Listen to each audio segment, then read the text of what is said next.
Hi, my name is Aisyah as a dietitian from Morningstar Nutrition House. Did you know death from too much caffeine is rare but possible? A man in the UK died from a caffeine overdose after drinking a mixture containing the caffeine equivalent of several hundred cups of coffee, according to new reports. The 29-year-old man, Tom Mansfield, was a personal trainer who had ordered a 100-gram bag of caffeine powder to use in supplement drinks, according to Yahoo News. However, when measuring the powder on a scale, he made an error that resulted in him consuming a fatal dose of caffeine. The recommended dose of caffeine powder was between 60 and 300 milligrams, but the scale Mansfield used had a starting weight of 2 grams, according to the BBC. This means Mansfield ended up consuming several grams of the powder, equivalent to up to 200 cups of coffee, according to the BBC. Signs of caffeine toxicity might include a racing heart, sweating, seizures, vomiting, muscle tremors, and eventually respiratory collapse, Lance said.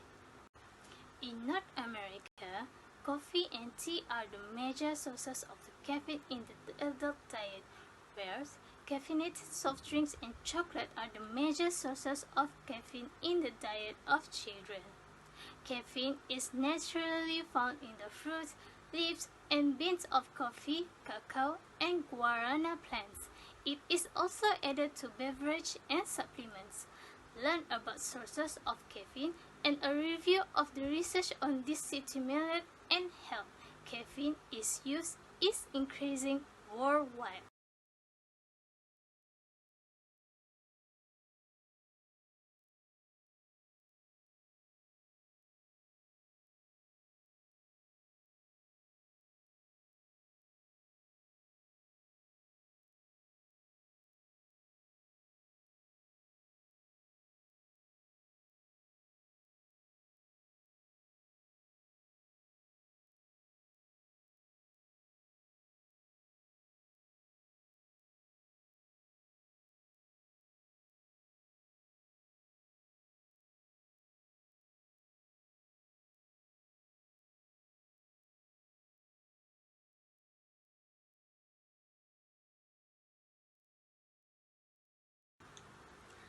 Pregnancy and infertility.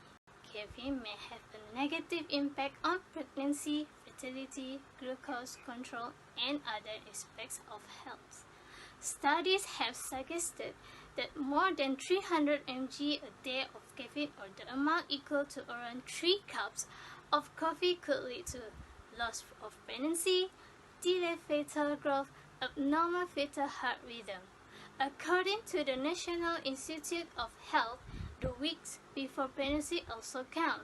Research showed that if both parents consume more than 2 caffeinated drinks a day in the weeks before the conceive, a loss of pregnancy may be more likely trusted sources. Women should limit their caffeine intake to 200 mg or less during pregnancy. Central nervous system stimulate and consuming too much caffeine can lead to symptoms of anxiety.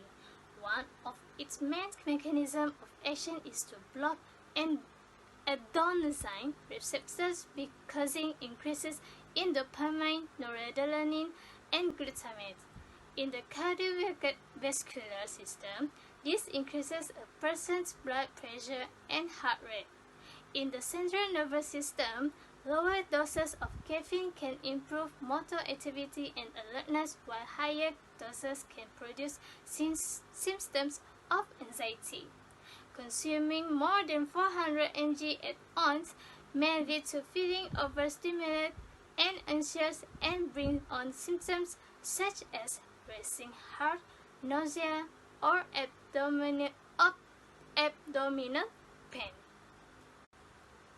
There are many different opinions from how this is a very healthy drink to that coffee presents an extremely harmful mixture. So, what is the truth?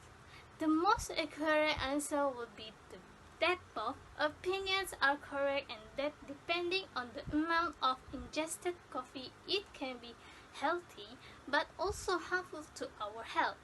Caffeine is a very potent yet unrecognized drug. Although there are beneficial side effects to caffeine intake, the negative effects clearly indicate that one should limit their caffeine consumption. Many major organ systems are adversely affected by high amounts of caffeine consumption, including the heart, stomach, respiratory, and reproductive organs. Age and diet are both factors in caffeine's effects on the body. Young children and older people must be much more careful in monitoring their caffeine intake and should limit themselves to less than 100 mg of caffeine